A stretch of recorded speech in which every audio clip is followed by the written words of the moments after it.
we do got a hope. And his name is Jesus, and he's changed my life. He's changed my life. You were self-destructing. Oh, for sure. Yeah, I would have, for sure, 100%. Yeah. Quand Patty Mayette reçoit la première offre de management de Scooter Braun pour son fils Justin Bieber, nous sommes en 2007 et la plupart d'entre vous auraient été super contents, vous aurez commencé à demander le montant et ce genre de choses. Mais elle va avoir une question peu commune. Pire encore, il va faire face à un refus pour une raison totalement inédite. Il était juif. Je ne suis pas folle, vous savez. Bien sûr, à ce moment-là, elle ne se doutait pas de tout ce qu'on va décrypter dans cette vidéo. Que son fils allait devenir une superstar dont les tubes allaient être chantés par des millions et des millions de personnes dans le monde. Qu'il allait ensuite connaître une incroyable descente aux enfers. Au point où il va falloir que ce soit un pasteur issu d'une église créée par un autre pasteur, lui-même pédophile, qu'il vienne à sa rescousse pour qu'il retrouve d'abord la voie du succès, parce que son label était allé au point d'effacer, entre parenthèses, un album, mais surtout, ce qui était très important pour elle, la voix du Seigneur. You give me purpose in every way. Parce que, bien sûr, tout part de là.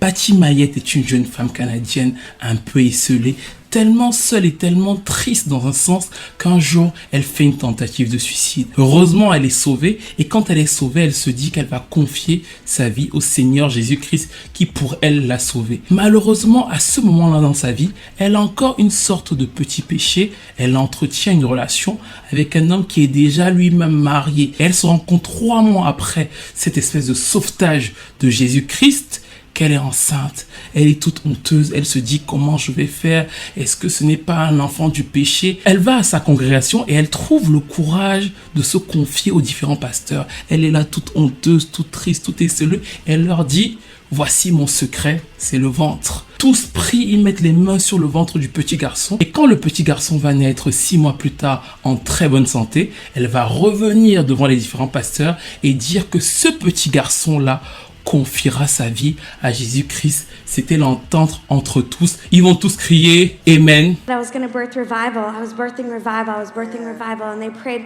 deliverance of fear and prayed all kinds of awesome protection and stuff over us.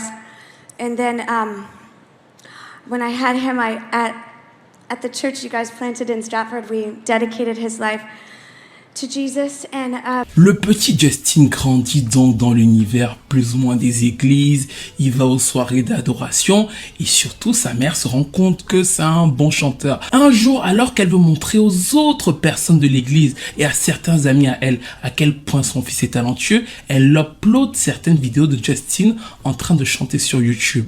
À partir de là, ça va créer un buzz qui va totalement la dépasser. Tout le monde va être impressionné par son petit Justin qui chante à la guitare. Il n'a que 12 ans et là, elle va voir défiler plusieurs managers à sa porte qui vont venir lui dire à chaque fois « c'est un véritable talent, on veut faire quelque chose de lui ».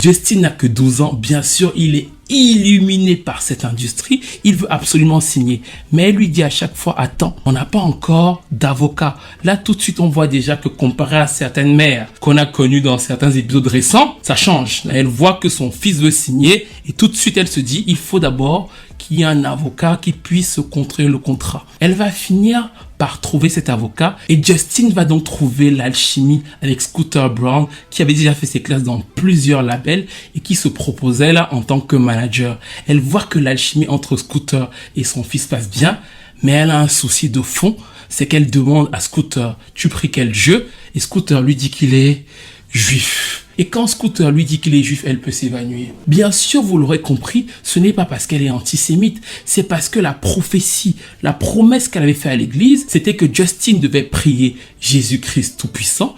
Justin, sa vie était destinée à Jésus et surtout, Justin, logiquement, vu qu'il chantait des chansons d'église, et c'est ça la particularité du buzz de Justin, c'est que quasiment toutes les chansons qu'il reprend à ses débuts, au tout début, ce sont des chansons chrétiennes et ça buzz sur les chansons chrétiennes. Et comme elle voit que ça buzz dessus, elle se disait logiquement, il sera un chanteur chrétien contemporain. Le plan que Scooter Braun lui propose d'en faire une pop star lui fait un peu peur vu la promesse qu'elle a fait à l'église. Elle retourne donc devant les pasteurs et elle leur pose son problème. Elle leur dit, vraiment, Justin a trouvé une alchimie, on veut le signer, machin, son manager, c'est vraiment quelqu'un avec qui il semble s'entendre. Je vois qu'il y a quelque chose, mais c'est un juif.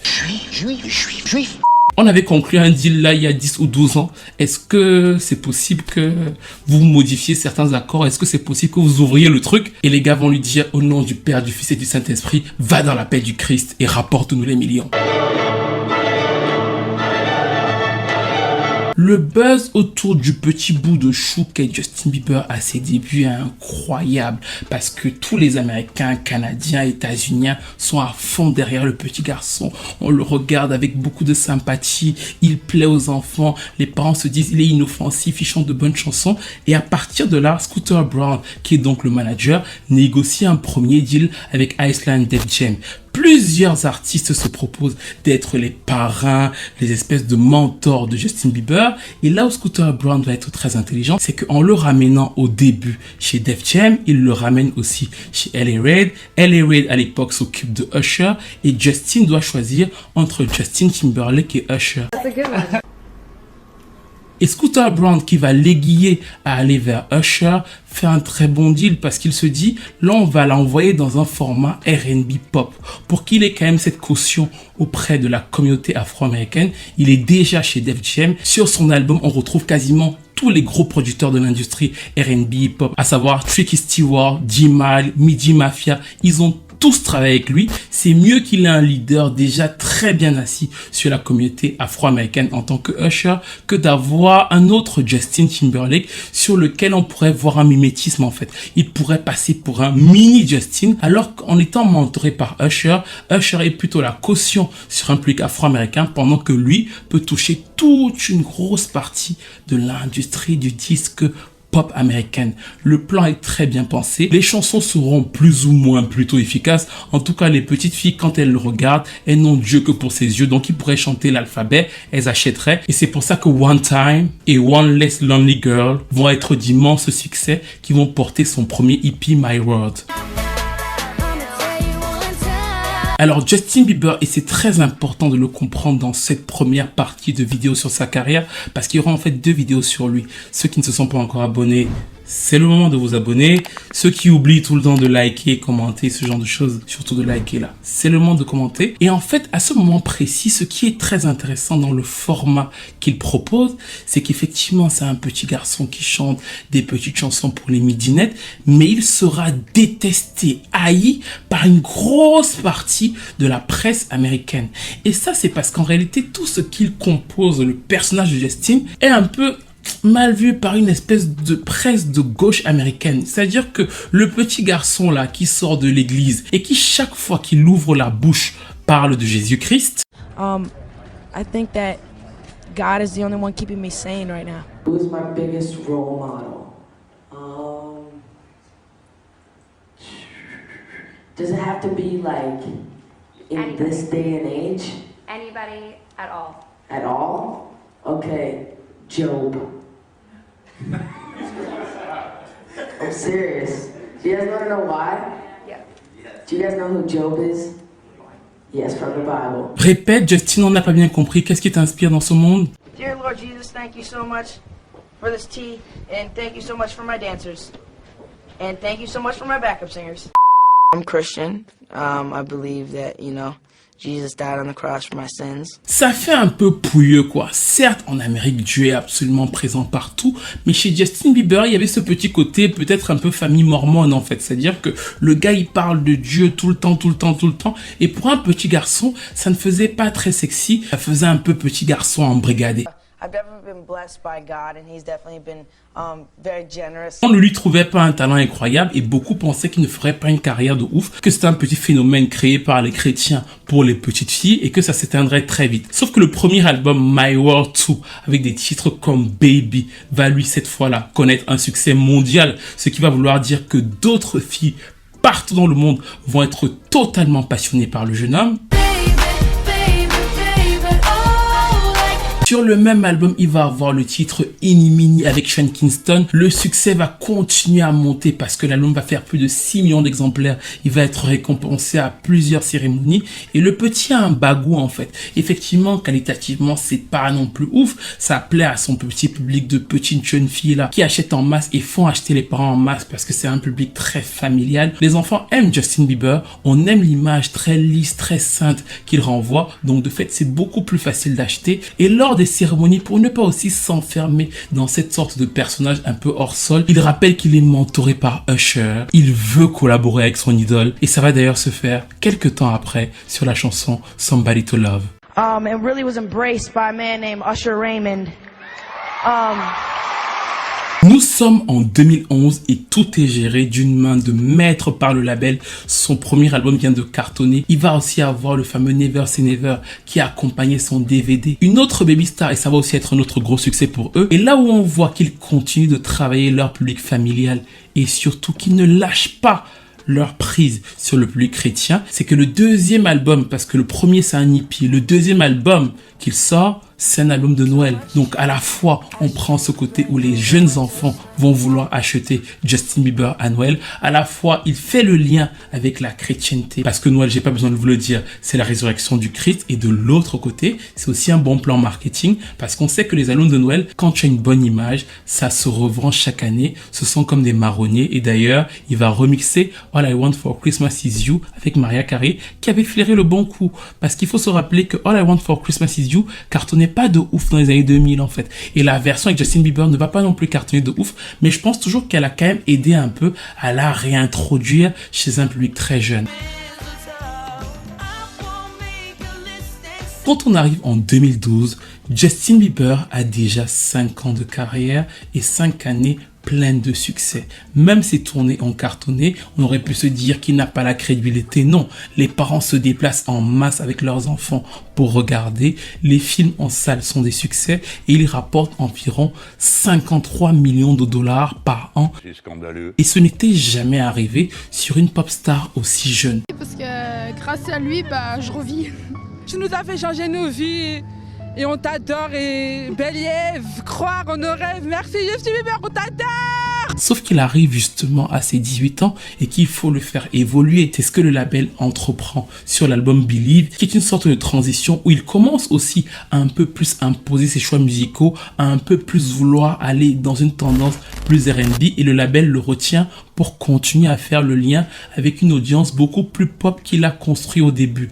Le premier single de cet album-là s'appelait Boyfriend. Don't never wanna fight, yeah, you already know. I'ma make it shine bright like you're laying in the snow, burr. C'était peut-être l'album, comme pour beaucoup de baby stars, le plus compliqué à faire pour lui. Parce qu'après l'euphorie, les hormones des petites filles, il faut devenir plus ou moins le vrai Justin, le vrai adulte. Et très souvent, on a pu le voir dans certaines histoires aussi, ça peut très mal se passer à ce moment-là. Sauf que eux, ils ont très bien pensé leur truc. La première chose, c'est que dès le départ, on avait Usher pour pouvoir le protéger sur la zone beaucoup plus urbaine qui donc lui donnait un aval sur ce format-là. Et de l'autre côté, ils n'ont pas attendu longtemps. Ils ont été très rapides dans l'enchaînement des albums. C'est-à-dire qu'entre My World et Believe, il n'y a que 2 ans. Et l'exploitation de My World est très longue. Donc de fait, il tient les fans vraiment comme une sorte de journal intime. Et donc finalement, quand l'album arrive, il est très souvent épaulé par plusieurs rappeurs sur plusieurs singles pour montrer que on croit en lui et qu'il est crédible. Comme par exemple Nicki Minaj sur Beauty and the Beast. Ou encore Big Sean sur As Long As You Love Me. Et il y a donc cette partie très claire où ils essaient et ils vont réussir à conquérir une sorte de pop mainstream et montrer qu'il peut être un artiste pop plus ou moins lisse, et de l'autre côté malgré tout, parce que l'album s'appelle Croire.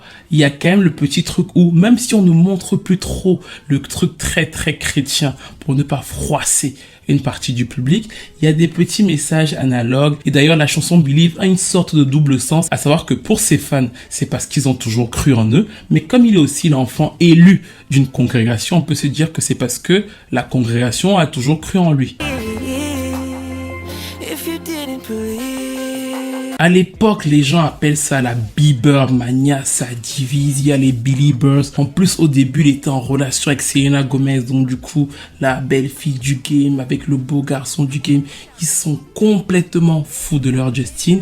Les chiffres marchent très bien, mais dans le même temps, l'adolescent Justin, qui maintenant possède ses comptes en banque, qui a 18 ans, va commencer à enchaîner les scandales. Bon, j'espère qu'à 30 ans, j'aurais eu déjà une longue carrière et j'aurai une longue carrière devant moi. Il avait déjà dû faire un test ADN pour prouver qu'il n'était pas le père d'une fille de 20 ans qu'il accusait de l'avoir enceinté. Mais à partir de 2013, il va devenir le meilleur ami des paparazzi, comme encore une fois, beaucoup de baby stars. Ça va être sa Britney Spears era. Il va bagarrer avec les paparazzi, il va bagarrer avec des fans, il va être arrêté pour conduite en état d'ivresse. Ses voisins vont lui porter plainte pour tapage et harcèlement. Il va devoir payer 80 000 $. On va faire des photos de lui en dehors de l'appartement d'une prostituée au Brésil en 2013. C'est-à-dire que la parfaite image qu'ils avaient construite s'envole totalement, et le pire va arriver quand en 2014, il va se passer qu'il va avoir une audience devant le juge aux États-Unis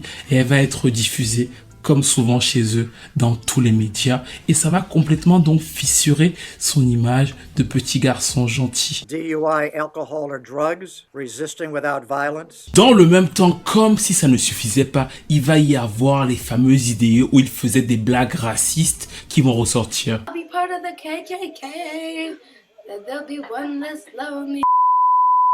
Ça va refaire un gros scandale. Est-ce que ce n'est pas un petit raciste? Il est élevé par des méchants républicains. Why are black people afraid of chainsaws? Don't even say it. Don't say it.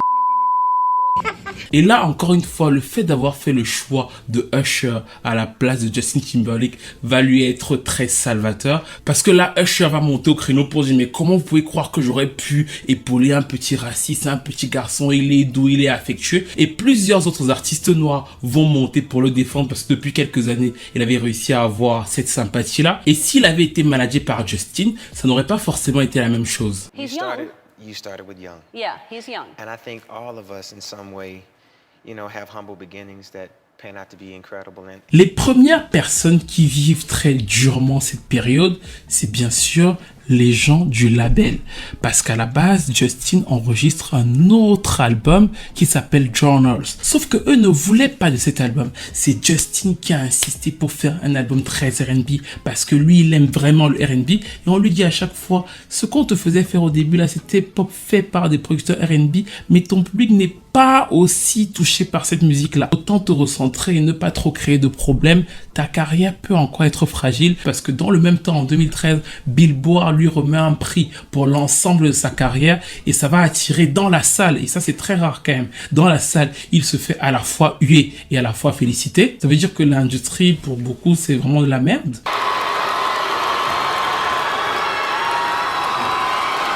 Donc le label lui dit, c'est vrai, tu as fait de gros chiffres, mais il faudrait qu'on la joue safe. Il ne faut pas qu'on se retrouve là en 2 ans à perdre tout ce qu'on a construit. Mais Justin ne veut rien entendre et il lance donc la machine avec un premier single qui s'appelait Heartbreaker et effectivement beaucoup plus R&B que ce qu'il avait fait sur le précédent album. La particularité de la promo de cet album, c'est qu'en fait, ils font un jeu face aux paparazzi. Comme Justin est dans la presse à paparazzi tout le temps, eux, ils ont décidé que jusqu'à la sortie de l'album, chaque semaine, on aura une chanson. C'était leur stratégie jusqu'à la fameuse sortie de l'album. Parce que ce que je vais vous dire va vous paraître totalement dingue. Mais à la base, Journal, c'est un album. Et vous allez comprendre pourquoi ça va vous paraître dingue. Parce qu'aujourd'hui, si vous regardez, il n'est plus considéré comme un album de Justin Bieber. Et ça vient du fait que, et ça je l'ai vraiment vécu en direct, au début il y a un gros engouement de sa fanbase en fait. Ils viennent quand même le soutenir. Les chiffres sont beaucoup moins ouf parce que musicalement ils sont quand même beaucoup moins touchés par ce son-là, beaucoup plus pur entre parenthèses venant de sa part. Mais au début il y a un certain engouement. Sauf qu'au fil des semaines, les chansons arrivent et tout, et ils ont pas leur gros hip-hop qu'ils attendaient. Ben en fait l'engouement se rétrécit et comme Justin est dans la presse à scandale tous les jours, ça ne correspond plus vraiment à ce qu'on voulait vendre de lui. Donc au final, il se retrouve avec quoi? Il se retrouve avec des chansons qui sortent toutes les semaines, effectivement, qui sont censées annoncer un album qui est censé sortir à la fin du mois de décembre. En plus, là encore, c'est parfait. C'est comme un cadeau de Noël public familial. On se dit qu'ils vont acheter ces décembre, Justin sera partout en bas des sapins. Là encore, c'est vraiment très bien pensé. Sauf qu'au moment où l'album doit sortir, nous sommes en fin 2013. Et je sais que vous êtes très fort. Qu'est-ce qui s'est passé en fin 2013? Je vais lire dans les commentaires. En fin décembre 2013, qu'est-ce qui s'est passé dans l'industrie du disque qui a chamboulé pas mal de choses? Oui, la sortie surprise de l'album de Beyoncé qui va donc sortir une semaine avant l'album prévu de Justin. Elle sort le 13 décembre et Justin est censé sortir le 20 décembre. Et quand le label va se rendre compte de ça et qu'ils vont se rendre compte que Justin n'aura donc pas la première place au Billboard parce que Beyoncé, elle a occupé 1 ou 2 semaines, ils vont faire quelque chose d'absolument, pour moi, incroyable. Je dis bien incroyable. Et je ne savais même pas, avant qu'ils ne le fassent, que c'était possible pour le coup. Ils vont refuser de donner les chiffres à Billboard. C'est-à-dire qu'en fait, ils vont se dire, si on dit au monde entier qu'on a floppé, ça veut dire qu'on a floppé. Mais en fait, ce qu'on va faire, on va dire que ce projet-là, c'était une compilation. On ne va jamais donner les chiffres de vente à Billboard qui ferait qu'on soit derrière Beyoncé. Et en fait, on va passer à autre chose. Et c'est exactement comme ça que Journals est sorti de la discographie de Justin Bieber. C'est-à-dire que le flop a été éliminé d'eux-mêmes. Ils se sont dit, on a vendu, on n'a pas vendu. Billboard n'est pas obligé de savoir. On garde nos chiffres. Et on le renvoie en studio pour un autre projet qui sera beaucoup plus pop. Depuis, ceux qui ont suivi l'ère se rappellent peut-être comme moi qu'au début, on nous l'a vendu comme album. Mais aujourd'hui, pour la plupart des gens, Journal, c'était une sorte de parenthèse. Et ça, c'est là où Scooter Braun a été très très fin parce qu'il s'est dit que si en plus de la mauvaise image que Justin avait sur le moment, il avait une image partout où on voyait qu'il avait floppé, il était derrière Beyoncé, ça se vendait beaucoup moins bien. Bah en fait, ça aurait peut-être pu l'atteindre de façon encore plus brutale. Mieux vaut essayer de calmer les choses, de cacher cet album-là et de le renvoyer en studio. Sauf qu'effectivement, vous l'aurez compris, si vous êtes malin, et je sais que vous êtes très malin, Scooter n'était pas le seul à être inquiet par l'attitude de Justin.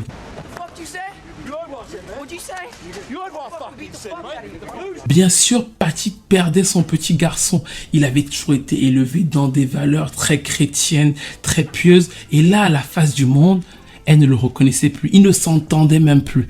C'est donc là qu'elle va se dire qu'il faut absolument qu'elle intervienne. Et elle va faire quoi? Elle va prendre sa voiture et elle va retourner dans une congrégation dans laquelle elle était arrivée il y a 11 ans. Elle va aller aux États-Unis, elle va parler au pasteur de cette congrégation qui s'appelait donc Church Home. Elle va commencer à lui dire, je viens souvent à vos meetings et tout. Mon fils a besoin d'aide, je ne sais pas s'il va s'en sortir. Le gars va lui dire, votre fils c'est qui, il s'appelle comment et tout. Elle va répondre, Justin Bieber. Le gars va lui dire, say no more, je m'en occupe.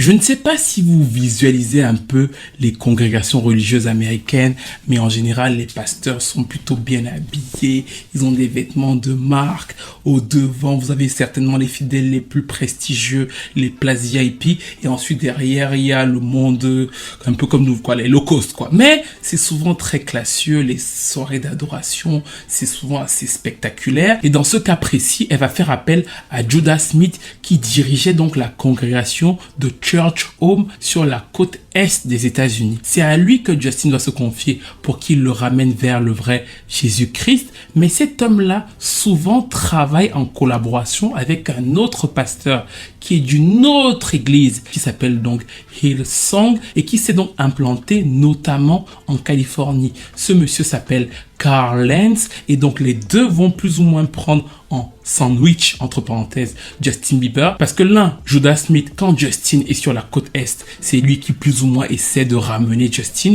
et quand Justin est sur la côte Ouest, c'est Carl Lentz qui prend les devants. Ils ont même chacun des surnoms pour lui. L'un, Judaï, appelle Justin GB, Carl l'appelle Bokaru, c'est-à-dire que c'est vraiment leur petit bébé, et bien sûr de l'autre côté, il y a toujours un ou plusieurs gros chèques en retour, et au fil des mois, il va vraiment avoir une alchimie entre Justin et Carl Lentz qui en fait devenait de plus en plus célèbre dans ce milieu des célébrités en fait. On le voyait aux côtés de Jay-Z.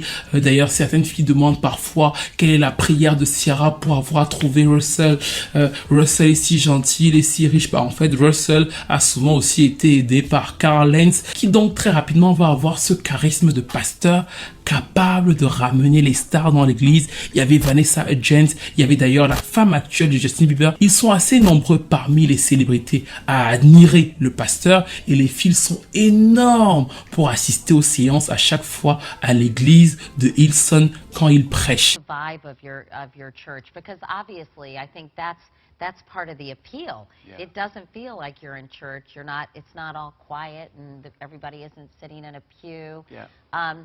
Do you think obviously that's one of the draws and that's why people want to come? Et il va avoir son premier gros coup médiatique, à savoir que Justin Bieber va le dire ouvertement en 2014, il quitte absolument toute l'industrie et il va vivre avec le pasteur Carl Lentz pendant 6 semaines. Du coup, les médias s'interrogent et s'intéressent de plus en plus à lui. C'est quelqu'un qui est charismatique, qui fait partie d'une congrégation qui est de plus en plus populaire, des milliers de fidèles et surtout les stars. Parce que des basketteurs, des acteurs, des Kevin Durant, des Chris Pratt vont chez lui. Et surtout, il est capable d'héberger Justin Bieber pendant 6 semaines. Et quand pendant les 6 semaines, il va rester avec Justin Bieber, apparemment, il va y avoir des articles de presse qui vont décrire des faits que Justin aurait commis et il va venir devant les médias pour dire aux médias non, c'est faux, il était chez moi, il était avec moi, il ne s'est absolument rien passé, c'est quelqu'un d'adorable. Donc il va le défendre devant les médias. Et quand on va lui demander mais qui vous êtes, il va dire je suis son père spirituel. I can just speak from my own life. God has never called me at a good time. That is exactly how you should be living right now. Worship until God tells you to stop. Je ne vais pas vous mentir, à l'époque quand je vois ça, un père spirituel qui vient dire devant la presse je suis son père spirituel, pour moi ça veut dire fin de carrière, parce qu'en général c'est très très fréquent aux États-Unis, beaucoup d'artistes sont dans ce genre de congrégation et l'un des cas les plus célèbres ça restera à jamais Lauryn Hill avec son gourou qui disait de faire ceci, cela et elle répétait ça dans les médias en disant oui il a dit ça, oui il a dit ceci. Je me suis dit Justin Bieber risque de devenir la marionnette de ce monsieur là et finalement peut-être même qu'il va abandonner la musique parce que beaucoup se retrouvent plus ou moins à faire ça. Sauf que, et c'est là que c'est devenu très intéressant, Carl et ils sont un programme assez différent des autres congrégations religieuses. Eux, ils te disent un peu comme McDo, venez comme vous êtes, vous n'avez pas besoin de tout abandonner et on va plus ou moins s'arranger tant qu'il y a effectivement de bons chèques derrière. Celebrity friends. How do you reconcile like pop culture and like church culture? Just because we connect with culture doesn't mean that we have sold out to culture. En tout cas, Justin est totalement séduit par l'homme et un jour il l'appelle en plein dans la nuit, il lui dit j'ai compris ce que tu m'as dit, je suis touché par la parole du Saint-Esprit, je veux devenir une nouvelle personne. Tout de suite les yeux de Carl brillent parce que bien sûr la route du paradis mais aussi la route des dollars arrive et il lui dit on va organiser ça, on va faire un vrai baptême et Justin lui dit non, là il est 2h du matin, je veux me baptiser tout de suite. Et là, tout est fermé. Justin veut absolument se baptiser. Finalement, ils vont aller baptiser Justin dans la piscine d'un espèce de basketteur célèbre américain parce que les piscines des gros hôtels américains avaient fermé. Mais Justin était baptisé. Il renaissait à nouveau. C'est sûr.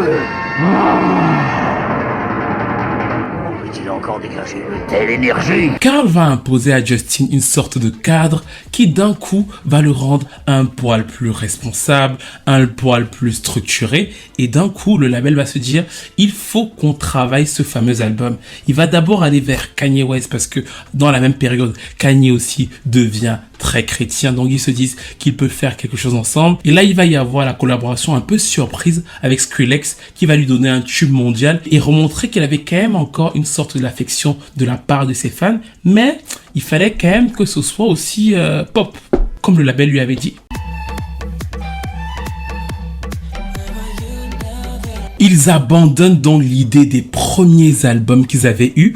Justin repartant à l'église, il retrouve aussi cette foi qu'il animait au début et il y avait toute une pression autour. Dans certaines émissions, on voyait les petites filles dire à Justin ce qu'il devait faire, retrouver le Seigneur parce que c'était la vraie voix qui le guidait. Oui, tu peux t'amuser Justin, mais il faut quand même que Dieu soit derrière toi. What do you think Jesus would say to Justin? I think he would say to him that he loves him, but like he thinks that he should be like maybe more godly, like because lately he hasn't been like the best role model. Et tout ça va donc mener à la première étape de sa rédemption, à savoir son album Pop, et à la fois très chrétien dans l'esprit, en même temps Purpose, un but. Le premier single de cet album s'appelle What Do You Mean et l'album est bien construit. Pourquoi?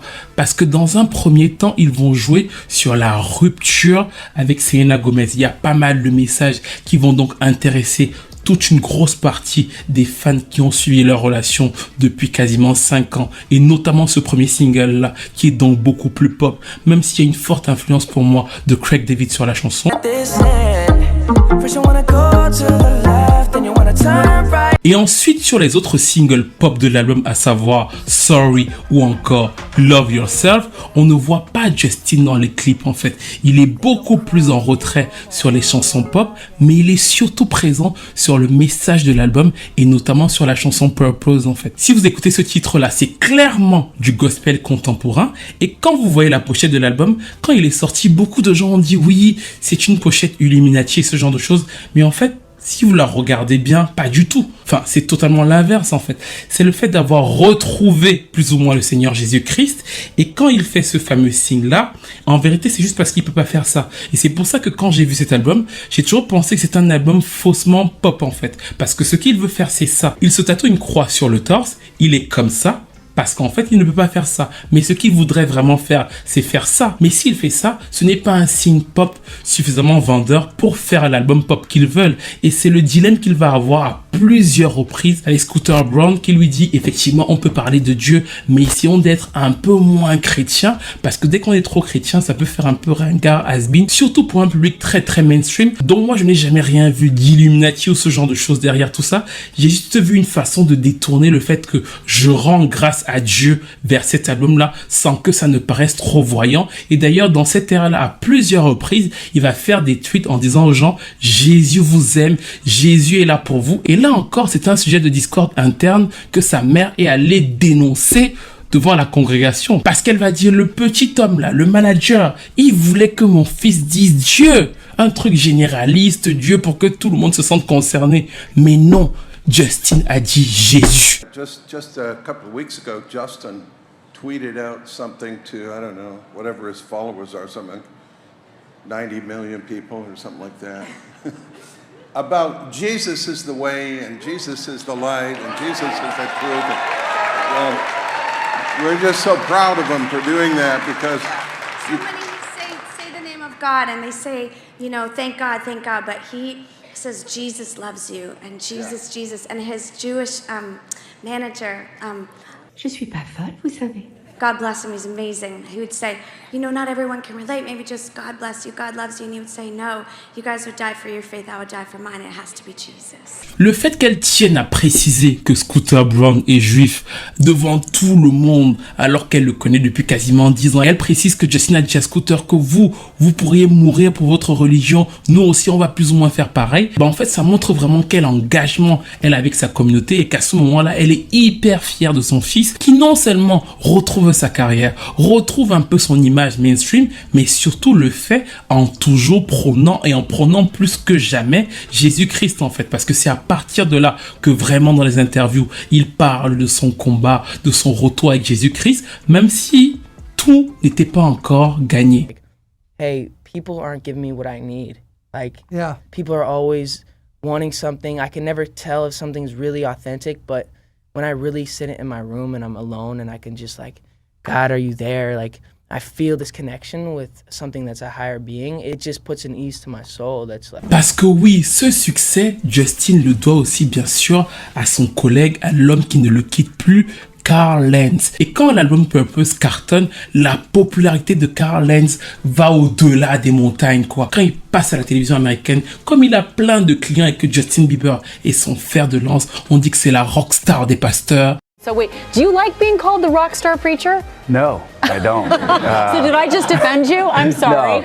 No, mais malheureusement, même s'il a retrouvé la foi, Justin ne guérit pas miraculeusement. Il va encore faire pas mal de frasques, notamment quand il était en Australie. Il va faire un scandale parce qu'il va insulter ses propres fans.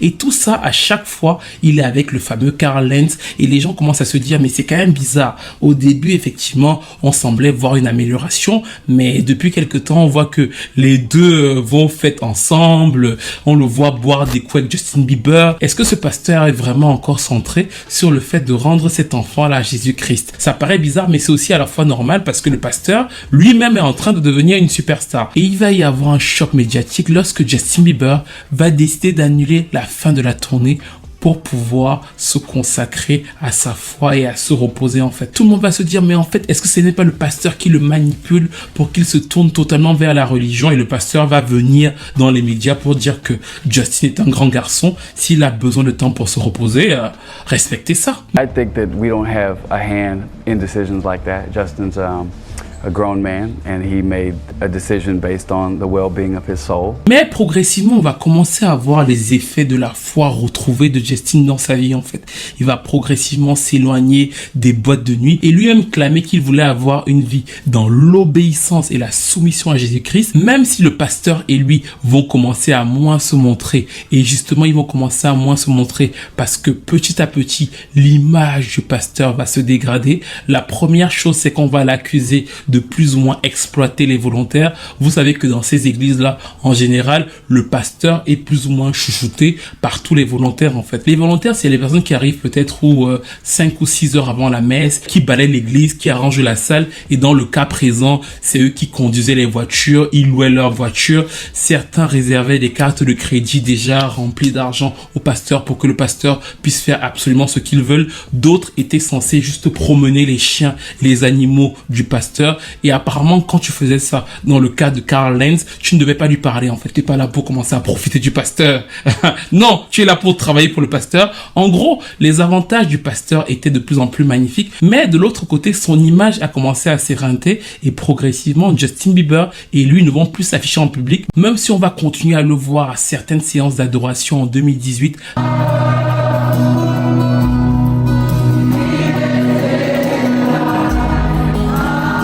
Parce qu'effectivement, c'est grâce à lui qu'il va rencontrer sa femme actuelle. C'est grâce à lui qu'il va retrouver sa foi et donc aussi le succès de Purpose. Oui, parce qu'avant Purpose, en 2014, ils avaient eu un tel gros doute et pour essayer de redorer son image auprès de l'Amérique très puritaine, qu'ils voulaient l'envoyer sur un format country. Ils avaient pensé à un album en commun avec Cody Simpson, qui était plus ou moins le Justin Bieber australien, faire un album pour la famille encore. Ce projet a été annulé et donc Purpose leur a permis de retrouver un public pop, une image plus mature et donc de grandir avec Justin Bieber et l'histoire aurait donc pu se terminer comme ça en fait, à savoir que Justin Bieber retrouvé, mature, continuait à vivre et à être conseillé en background par son fameux pasteur Carl Lentz qui lui-même a de plus en plus de clients et de voix vers le Seigneur grâce à Justin Bieber. Sauf qu'en 2020, plusieurs scandales autour du pasteur vont éclater. Le premier, en général, c'est les scandales de tout ce genre de pasteurs. Je vous laisse deviner, c'est assez facile. Oui, l'adultère. Il était marié depuis 16 ans à sa femme. Il expliquait à tout le monde combien c'était génial d'être en couple. Les couples, c'était parfait. Il vendait des formations, effectivement, pour les gens qui voulaient être en couple. Il avait d'ailleurs à cet effet des punchlines absolument exceptionnels. Hey. My Bible's incomplete because I'm in the book of Numbers and yours isn't in there. Et donc en 2020, alors que la descente aux enfers avait déjà commencé avec le fait qu'il avait plusieurs accusations, là il va y avoir une de ses maîtresses qui va faire le tour des médias pour dire quelle est sa maîtresse. tout le monde va en parler, il va se faire virer de la congrégation et heureusement, Justin Bieber était là, il va l'héberger pendant 1 mois. Après, c'est Tyler Perry qui va lui payer, lui et sa femme, un appartement hyper luxueux pendant 6 mois. Ça aide d'être le pasteur des stars. Et au bout des 6 autres mois, un autre scandale va éclater, plus directement lié au pasteur Carl Lentz lui-même, qui était accusé d'exploiter les volontaires, de coucher avec plusieurs femmes de la congrégation et donc de tromper sa femme alors qu'il se faisait passer pour autre chose, de vendre des fausses formations. Bref, tout le package de ce genre de pasteur plus ou moins gourou que vous pouvez imaginer, en fait, c'est la congrégation elle-même qui va directement être attaquée. Même s'ils avaient viré Carl Lentz, on va un peu fouiller dans leur passé et on va se rendre compte que le père du propriétaire actuel, qui s'appelle Brian Houston de la congrégation de Hillsong, était en fait un autre pasteur qui a été accusé de pédophilie par énormément de ses fidèles. Et donc, qu'est-ce qu'ils ont fait? Ils ont changé le nom de la congrégation et ils ont juste passé ça à son fils en interdisant au père de continuer à prêcher et en proposant aux victimes de leur donner un peu d'argent sans jamais vouloir le reporter à la police, alors qu'ils savaient tous que les actes de pédophilie étaient avérés. We did take his credential off him. He never did preach again.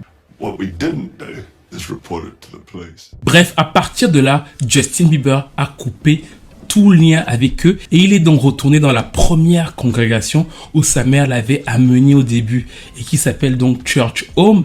Et très souvent, on le voit dans plusieurs soirées d'adoration de cette église-là, en fait. Et c'est assez particulier parce que c'est Justin Bieber, quoi. Mais il y va, il chante, il se donne. D'ailleurs, récemment, il a chanté Gyro, qui est un immense tube gospel en ce moment avec les Maverick City.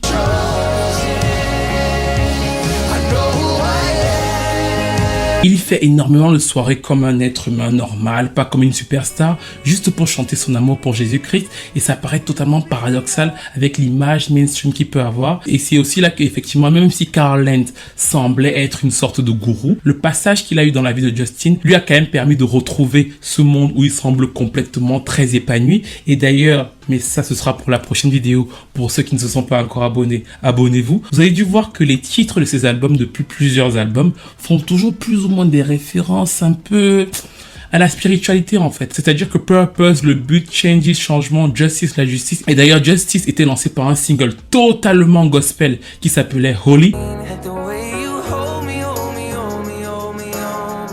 On voit qu'il a trouvé une sorte de stabilité dans ce moment où il dit lui-même qu'il pensait qu'il allait mourir et que finalement le fait d'avoir trouvé cette foi, de s'être retrouvé, lui a permis d'avoir envie de continuer, de faire plus ou moins les choses à sa façon. Cette semaine, quand il a appris qu'il a eu le syndrome de Ramsay et qu'une partie de son visage était paralysée, tout de suite après, il a fait un message pour dire que Jésus-Christ était en train de le guérir. Et on voit que vraiment, c'est assez particulier. Tous les artistes américains sont un peu chrétiens et tout, foi très chrétien, mais c'est particulier d'avoir une pop star de son niveau qui clame autant ouvertement son amour pour Jésus-Christ, en fait. Surtout au vu de l'image de petit con qu'il a eu pendant toutes les années où il faisait des gaffes, il insultait tout le monde, on le voyait droguer, trembler dans les rues.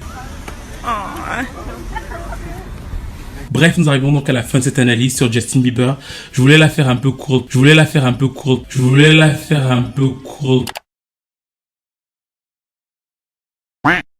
parce que ma voix n'est pas encore totalement revenue et qu'en réalité, je ne suis pas censé parler avant le mois prochain. Je crois que c'est le 15, je sais pas. C'est très longtemps que je suis censé depuis faire de vidéos. Mais vous me manquez tellement que j'ai envie de parler avec vous, de revenir un peu sur la carrière de Justin parce que voilà, je trouve ça sympathique.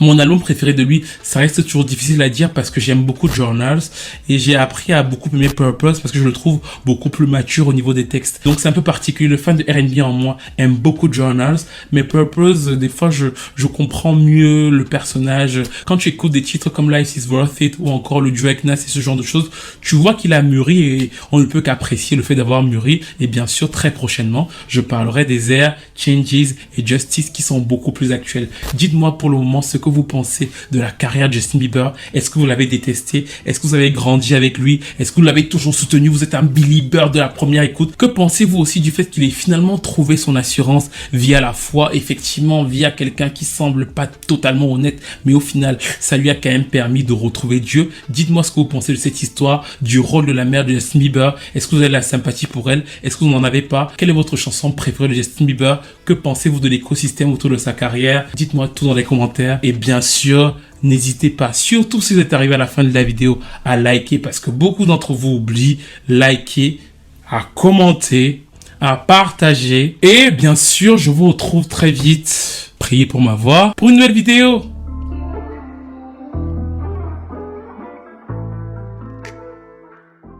Et pour ceux que ça intéresse, je vous conseille de regarder un documentaire sur Netflix. Ça s'appelle Keep Sweet et tais-toi, qui revient un peu sur une congrégation religieuse complètement dingue. C'est assez différent de Justin, bien sûr, et tout. Mais vous allez voir que chez eux, c'est assez habituel. Et surtout, en fait, c'est assez intéressant parce que les gens, ils sont toujours. Donc, si vous avez regardé ou si vous regardez, dites-moi aussi ce que vous en avez pensé dans les commentaires.